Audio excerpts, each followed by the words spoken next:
అందరికీ నమస్తే. Welcome to BRK. నేను మీ రమ్య. ఈరోజు మనతో పాటు డాక్టర్ తేజస్వి గారు ఉన్నారు. ఈరోజు తనతో మాట్లాడి మనకు తెలియని ఎన్నో విషయాలు తెలుసుకునే ప్రయత్నం చేద్దాము. ముందుగా తేజస్వి గారు నమస్కారం అండి. నమస్తే అండి. సో చాలా మందికి కూడా ఉమెన్స్‌లో ఈ మధ్య కాలంలో మనం చూసుకున్నట్టయితే ఇన్‌ఫర్టిలిటీ ప్రాబ్లమ్స్ అనేది ఎక్కువ అవుతూ ఉంది. అవునండి. అండ్ చాలా వరకు ఈ హాస్పిటల్స్ కూడా పెరుగుతూ ఉన్నాయి కదా! సో ఏంటంటారు? ఈ ఇన్‌ఫర్టిలిటీ ఎక్కువగా అమ్మాయిలలో కానీ, అబ్బాయిలలో గానీ గణనీయంగా పెరగడానికి గల కారణాలేంటి?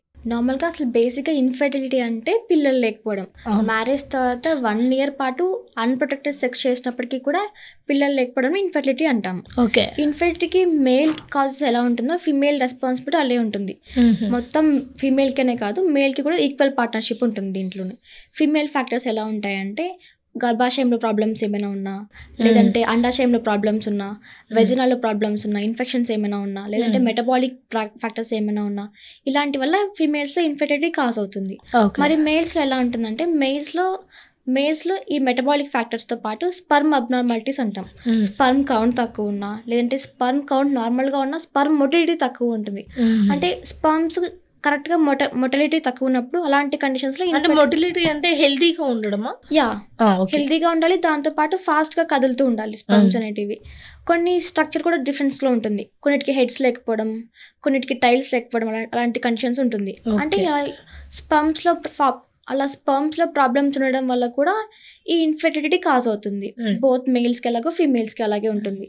ఫీమేల్స్లో మెయిన్గా చాలా ఫ్యాక్టర్స్ ఉంటాయి. సర్టెన్ ఫ్యాక్టర్స్ లాగా ప్రతి పార్ట్లో ఒక ఫ్యాక్టర్. ఇప్పుడు ఓవలేషన్ ఫ్యాక్టర్ అనుకోండి, అంటే అండాశయంలో ప్రాబ్లం ఉన్నట్టు, అంటే ప్రాపర్గా ఎగ్ రిలీజ్ అవ్వలేదు, ఓకే. లేదా పీసీఓఎస్ కండిషన్ కానీ, ఓవరియన్ సిస్ట్ కండిషన్లో కానీ, ఇలా హార్మోనల్ ఇంబ్యాలెన్స్ జరిగినప్పుడు ఇలాంటి కండిషన్స్లో అండాశయంలో ఎగ్ అనేది ప్రాపర్గా రిలీజ్ అవ్వదు. సో ఎగ్ రిలీజ్ అవ్వకపోతే ఫెర్టిలైజేషన్ జరగదు, ప్రెగ్నెన్సీ రాదు. నెక్స్ట్ ఇంకా గర్భాశయం ఫ్యాక్టర్స్ ఏముంటాయి? ఫైబ్రాయిడ్స్ ఏమైనా ఉన్నా, లేదంటే పాలిప్స్ అంటాం, చిన్న చిన్న గడ్డలు ఏమన్నా ఉన్నా, లేదంటే గర్భాశయం లోపల ఎండోమెట్రియం అని పొర ఉంటుంది. ఆ పొర ఏమైనా డ్యామేజ్ అయినా, ఇన్ఫెక్షన్కి గురైనా దాన్ని ఎండోమెట్రియోసిస్ అంటాం. ఇలాంటి కండిషన్స్లో ప్రెగ్నెన్సీ ఒకవేళ ఎగ్ రిలీజ్ అయ్యి ప్రాపర్గా స్పమ్తో ఫెర్టిలైజేషన్ అడిగినా ప్రాపర్గా గర్భాశయంలో వచ్చి ఇంప్లాంటేషన్ జరగదు, అంటే ప్రెగ్నెన్సీ కంటిన్యూషన్ ఉండదు. ఇలాంటి కండిషన్లో కూడా ప్రెగ్నెన్సీ కంటిన్యూషన్ రాక అబార్షన్స్ జరుగుతూ ఉంటాయి. సో మీరు చాలా కేసెస్ చెప్పారు కదా, ఇప్పుడు అమ్మాయిలకి ఇలాంటి ప్రాబ్లమ్స్ ఉండొచ్చు, అబ్బాయిలకు స్పర్మ్ కౌంట్ తక్కువ ఉండొచ్చు అని. సో మెయిన్లీ ఈ మధ్య కాలంలో అలాంటి ప్రాబ్లమ్స్ ఎక్కువ అవ్వడానికి కారణం ఏంటి? లైక్ అబ్బాయిలకి స్పర్మ్ కౌంట్ అనేది ఎందుకు తగ్గుతుంది? మెయిన్గా లైఫ్ స్టైల్ ప్రాక్టీస్ సరిగ్గా లేకపోవడం, ప్రాపర్గా ఫుడ్ ఇంటేక్ కానీ డైట్ ప్రాక్టీసెస్ లేకపోవడం, దాంతోపాటు ప్రజెంట్ ఓవర్ హీటింగ్ అనమాట. ల్యాప్టాప్స్ ఎక్కువ యూస్ చేయడం, ల్యాప్ పైన యూస్ చేయడం, అదే tight clothing, cell phone usage. Tight clothing అంటే ఎక్కడో విన్నాను, ఈ కొంచెం ఫిట్ జీన్స్ వేసుకోవడం వల్ల కూడా అలాంటి ఇష్యూస్ వస్తాయి అన్నారు, అది నిజమేనా? యా అవునండి. నార్మల్గా మేల్స్లో టైట్ క్లాతింగ్ అంటే స్పర్మ్స్కి కూల్ టెంపరేచర్ అవ్వాలి. ఇలా మనం టైట్గా గార్మెంట్స్ వేసుకోవడం వల్ల అక్కడ టెంపరేచర్ ఇంక్రీజ్ అవుతుంది, కాబట్టి స్పర్మ్ ప్రొడక్షన్ కూడా అబ్నార్మాలిటీస్ ఉంటుంది. ఓకే. ఫీమేల్స్లో కూడా సేమ్ ఇంతనే, టైట్ క్లాతింగ్ వల్ల కూడా అక్కడ ఇన్ఫెక్షన్స్కి ఎక్కువ పాసిబిలిటీ ఉంటుంది. ఓకే. సో మెయిన్గా అబ్బాయిలలో కూడా ఈ సిగరెట్ తాగడం వల్ల కానీ, ఆల్కహాల్ తీసుకోవడం వల్ల అలాంటి ఇష్యూస్ ఏమైనా వచ్చే అవకాశాలు ఉండొచ్చా? అండ్ ఈ మధ్య కాలంలో అమ్మాయిలు కూడా ఎక్కువగా ఆల్కహాల్ కానీ, సిగరెట్స్ ఇవన్నీ అంటే నార్మలైజ్ అయిపోయింది. ఇది నార్త్ నుంచి వచ్చిన ఏదైతే ఉందో ఇదంతా కూడా నార్మలైజ్ అయిపోయింది మన సౌత్లో కూడా. సో దీనివల్ల కూడా ఫెర్టిలిటీకి ప్రాబ్లం ఉండే అవకాశం అబ్బాయిలకు కానీ అమ్మాయిలకు కానీ ఉందా? యా డెఫినెట్లీ ఉంది. సేమ్ ఇలా ఆల్కహాల్, స్మోకింగ్ హ్యాబిట్స్ అనేటివి స్పర్మ్ ఫ్యాక్టర్స్ని ఎలా డిఫికల్ట్ చేస్తుందో సేమ్ ఎగ్ ఫ్యాక్టర్ని కూడా డిఫికల్ట్గా మారుస్తుంది, ఎగ్ ప్రాపర్గా రిలీజ్ అవ్వకుండా చేస్తుంది. ఇలా స్మోకింగ్, ఆల్కహాల్ వల్ల లైఫ్ స్టైల్ ఫ్యాక్టర్స్ అంటాం వీటిని. ఇలా రావడం వల్ల హార్మోన్స్ ఇంబాల్ అయ్యి ప్రాపర్ ప్రొడక్షన్ అనేది జరగదు. సేమ్ అలాగే మేల్స్లో కూడా ఇలా ఆల్కహాల్ కానీ ఎక్సెసివ్గా స్మోక్ చేయడం వల్ల కానీ స్పర్మ్ ప్రొడక్షన్ డిక్రీజ్ అవుతుంది. సో ఇన్ఫెర్టిలిటీ కాజ్ అవుతుంది. సో మెయిన్లీ అమ్మాయిలలో కానీ అబ్బాయిలలో కానీ ఈ సమస్యలు ఉంటున్నాయి అన్నది అది నిజమే. కానీ ఇంకా అలాంటి సమస్యలు రాకుండా ఉండడానికి ఏమేమి చేంజెస్ చేసుకోవాలి లైఫ్ ఫ్యాక్టర్స్లలో, అలాగే ఎలాంటి డైట్ తీసుకుంటే ఇంకా అలాంటి ప్రాబ్లమ్స్ కాజ్ అవ్వకుండా ఉంటాయి మనకి?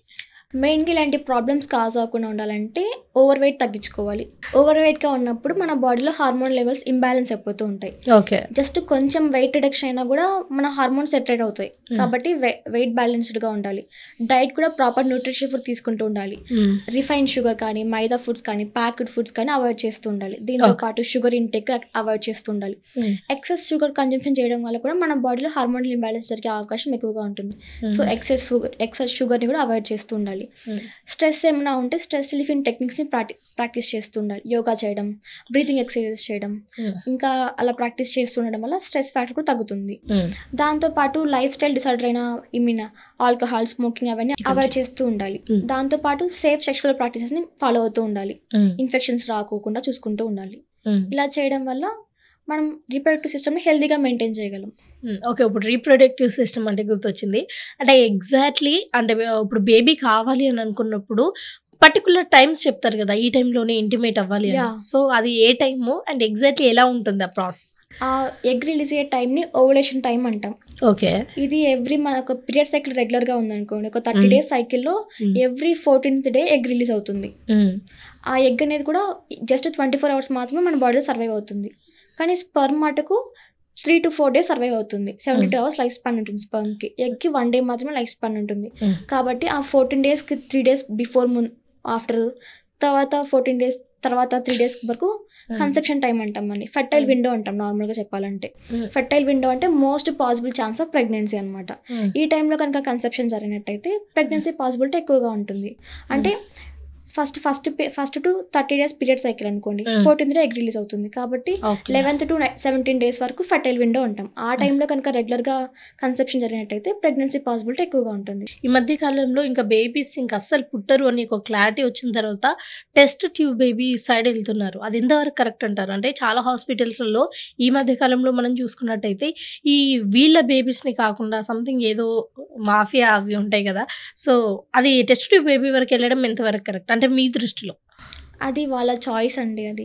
బట్ కొన్ని ట్రస్టెడ్ అయితే వాళ్ళ ఎగ్స్ స్పర్మ్స్ తీసుకొని ఇలా టెస్ట్ బేబీ చేస్తారు. ఇన్ కేస్ స్పర్మ్ ఫ్యాక్టర్ లేదా అబ్నార్మాలిటీస్ ఉంటే వేరే అతని స్పర్మ్స్ని యూజ్ చేస్తారు. ఎగ్ మటుకు ఆ మదర్దే యూజ్ చేస్తారు. ఇన్ కేస్ ఏమైనా ప్రాబ్లం ఉంటే తప్ప అలా ఎక్కువ యూజ్ చేయడానికి ఇష్టపడరు అనమాట. కానీ కొన్ని ట్రస్టెడ్గా ఉంటేనే ఇలా పాసిబిలిటీ ఉంటుంది. కొన్ని ఫేక్గా చాలా జరుగుతుంది ప్రజెంట్ ఉన్న కండిషన్స్లో. ఇలా మాఫియా టైప్లో జరుగుతుంది ఇదంతా. చాలా మంది మ్యారేజ్ అయిన తర్వాత 13-14 yearsకి బేబీస్ పుడతారు. ఈ 2-3 yearsలో పెళ్ళైన తర్వాత 2-3 years 5-6 years వరకు టాబ్లెట్స్ వాడినా కానీ పుట్టరు. ఎప్పుడో పుడతారు కదా, అది ఏంటి ఆ మిరాకిల్ ఏంటి అంటున్నాను. అందులో మిరాకిల్ ఏముంది, టాబ్లెట్స్ వాడడం వల్ల వాళ్ళ హార్మోనల్ ఇంబ్యాలెన్స్కి సెట్ అయి ఉండొచ్చు. అంటే ఆ సెటరేట్ అవ్వడానికి కూడా మేబీ టైం పడుతుంది, ఖచ్చితంగా పడుతుంది. జస్ట్ టాబ్లెట్స్ తోనే కాదు, కేవలం డైట్ తో కూడా ఇంప్రూవ్ చేసుకోవచ్చు. టాబ్లెట్స్ 10% మాత్రమే వర్క్ అవుతాయి, మిగతా 90% డైట్ లోనే ఉంటుంది మొత్తం. ఓకే అండి, థ్యాంక్ యూ సో మచ్. ఎందుకంటే ఒక ఇన్ఫర్టిలిటీ అన్న ఒక టాపిక్ గురించి చాలా మందికి అనేక రకాల డౌట్స్ ఉంటాయి. అసలు ఏం చేస్తే పిల్లలు పుడతారు, ఎలాంటి డైట్ మెయింటైన్ చేయాలి, లేకపోతే ఎలాంటి ఫుడ్ తీసుకోవాలి, అలా అసలు ఇలాంటి సమస్యలు రావడానికి కారణం ఏంటి అని చాలామంది ఆతృతగా ఎదురు చూస్తుంటారు. సో ఆ క్వశ్చన్స్ అన్నిటికీ మీరు ఈరోజు మాకు చాలా చక్కటి వివరణ ఇచ్చారు. Thank you so much. Thank you.